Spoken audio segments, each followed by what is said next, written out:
Hi, everyone. Welcome to Mini Scroll, the daily internet culture podcast bringing you the biggest stories from social media, the creator economy, and the digital space every Monday through Thursday and sometimes Fridays. I'm your host, Lauren Meisner, the founder of the youth digital media brand, Centennial World. Welcome back to Mini Scroll, everyone. All right, I have a collection of random stories for you guys today. But as always, please remember to rate, review, and subscribe. Please Spotify star rate us. That is probably the thing that would make the most difference for us right now. Buy us a coffee if you feel so inclined. It helps us so much. It helps us grow. We so appreciate every single dollar that we get. It goes right back into the business. Subscribe to us on YouTube. Leave us an Apple review. Follow me on Instagram. All that good stuff. All right, the first story that I have for you guys, this is it is definitely a random one. Jowsey and Trisha Paytas are kind of feuding online. So Jowsey started a little bit of beef with Trisha Paytas on a recent episode of his podcast, and now Trisha has responded. So Harry had Tana Mojo on his podcast, Boyfriend Material, and Tana brought up Trisha in their exchange, who obviously, Tana is super close with. Her and Trisha have a podcast together, so she brought her up in a really positive light. And then Harry cut Tana off to complain about how Trisha Paytas hates him. Really laugh at our clout farming era. Like, you and I was talking about this yesterday, actually, with Trisha, but just like, what? She hates me. No, I just told them. I was like, I saw her name on the Unwell thing, and I was like, oh, this is going to be weird. Because anytime I'm brought up on her podcast. She's so sweet, like, in person. Like, she doesn't, like, hold any hate in her heart. But I feel like. What did she say yesterday? She didn't say anything like because she knows that we're friends, so I don't think that she was trying to, like, you know what I mean. I always say about you that I have a special bond with you specifically because we have had the luxury of always being friends and like just friends. Okay, so even though Trisha and Harry don't know each other, he's actually not totally wrong. Trisha has spoken poorly of him publicly. Back in February, Harry and Lucy Hale apparently were dating or became romantically linked at one point. I didn't even know about this. And then it came up on the Just Trish podcast, and Trisha had some choice words about Harry. Now he's dating Lucy Hale from Pretty Little Liars, and I love Pretty Little Liars, so now I'm like, damn it.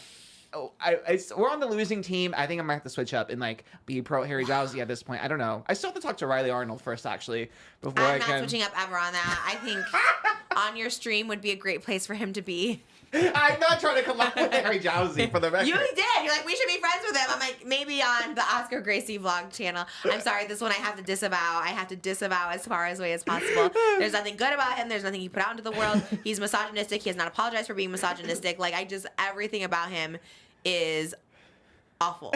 Look, is that a controversial take? No. Everything that I know about Harry Jowsey, that tracks, okay? But anyways, now Trisha has responded to Harry's complaint in a new TikTok comment, writing, I'm all for growth and change, shrug. As in saying, if you have changed, if you have grown, I'm all for it and I don't hate you anymore. I assume. That's what I'm going to assume. All right, the next story that I have for you guys, I wanted to cover how Sabrina Carpenter stood for trans rights last night at the VMAs during her performance. Sabrina performed Tears for the first time at the VMAs, and the performance was a very different vibe from the Short and Sweet era. It felt very like 90s, even 80s, as opposed to kind of like old Hollywood 1950s, like Betty Boop. It was giving like Christina Aguilera Dirty, Britney Spears I'm a Slave for You, that kind of vibe. So Sabrina was joined by some of the world's most famous drag queens for the performance, most of whom have competed on various seasons of RuPaul's Drag Race. Through the performance, the queens were holding signs expressing support for the LGBTQIA+ community and trans rights. Some of the signs read, dolls, dolls, dolls, protect trans rights, and if you hate, you'll never get laid, which is a reference to one of her new songs, Never Getting Laid, off Man's Best Friend, obviously. Also, I need to say, okay, like I said last time when we talked about Man's Best Friend, like Sabrina's music needs to marinate for me for a minute. I am loving Man's Best Friend. Here are my favorite songs. Tears, When Did You Get Hot? Is that what it's called? The song about getting hot.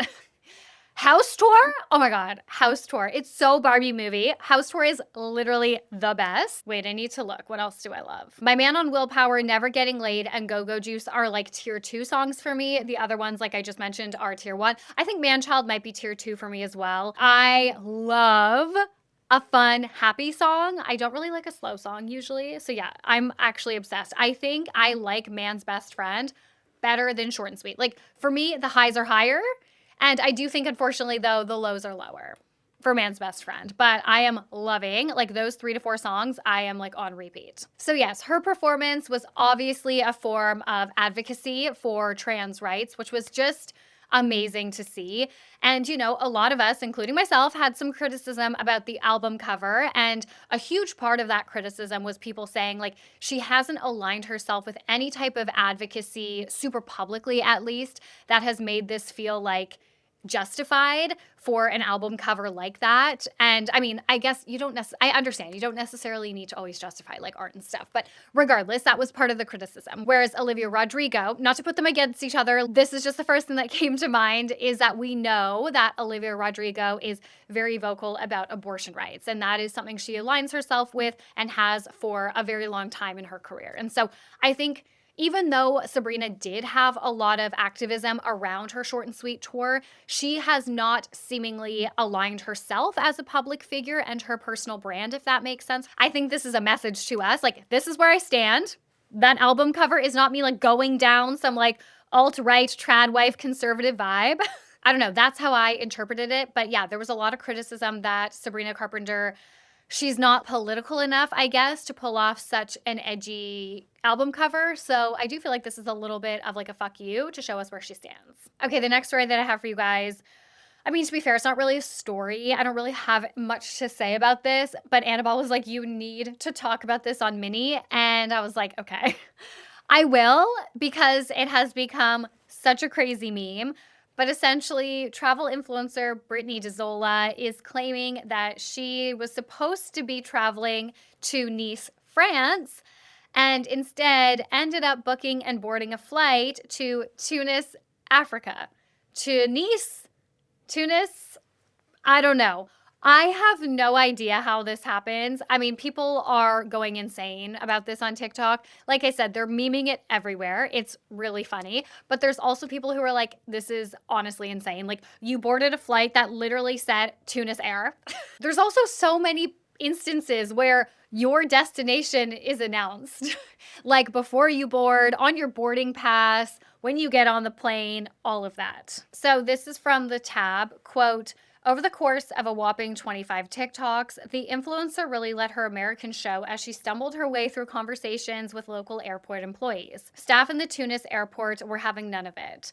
After all, they still got on the plane regardless of whether the original attendant had misheard their intended destination. After what seemed like days in the airport, she added in an update, quote, they are making us pay for a new flight, saying we can't get on the next one tonight. Everyone is rude. 2 men who are supervisors yelled in my face in tears. So as a last resort, I had to bring up my bestie chat and found out about EU regulations, and now they are taking us a bit more seriously so we can get to Nice ASAP. So yeah, the general consensus is people being like, girl, just because the attendant who was helping you book your flight misunderstood when you said to Nice, like there are still so many steps after that that should have alerted you to the fact that you were going to a completely different destination. Okay, the last story that I have for you guys is that Ashtin Earle's influencer post rate has allegedly been exposed on Reddit, and it is causing some interesting discussion. So a Reddit post on NYC influencer Snark has sparked a lot of discussion as Ashtin Earle's alleged rate per post has been revealed. According to the post, the Earle sisters have both raised their influencer rates recently, with Ashtin commanding $250,000 per single post. Now, obviously, a Reddit post is not necessarily a valid source, so, take this with a grain of salt, but regardless, it has opened a discussion about transparency around influencer marketing. Because there is still this huge percentage of people, especially in these snark communities, who question how these creators fund their lavish lifestyles. And there's so often accusations of their parents paying their rent or credit card debt. There's tons of accusations that everybody's just living in credit card debt. But we actually really have like no idea how much these influencers are being paid. The industry is still very much like the Wild West, and rates are dependent on so many things, not just followers. Like Ashton herself only has 1.2 million followers on TikTok. There are so many influencers on TikTok that have over 1.2 million followers as well, who are most likely not making $250,000 per post. But she can command that for various reasons. Like her conversion rate might be really high. She's very in demand because she's like a buzzy influencer right now. The fact that she is the sister of arguably TikTok's like biggest it girl at the moment. So her last name and her family itself, they currently are very relevant and high profile in the space. There are so many other reasons why she might be able to command that obviously I'm not saying that's necessarily right.